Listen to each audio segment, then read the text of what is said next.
Кез келген істе табысты болу үшін Алла тағаланың әр-Рафин есімін айтыңыз.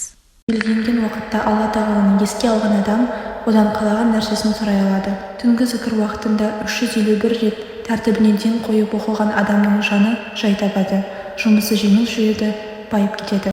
Ақпарат пайдалы болса, каналға тіркеліп, лайк басып, жақындарыңызбен бөлісе отырыңыз. Алла разы болсын.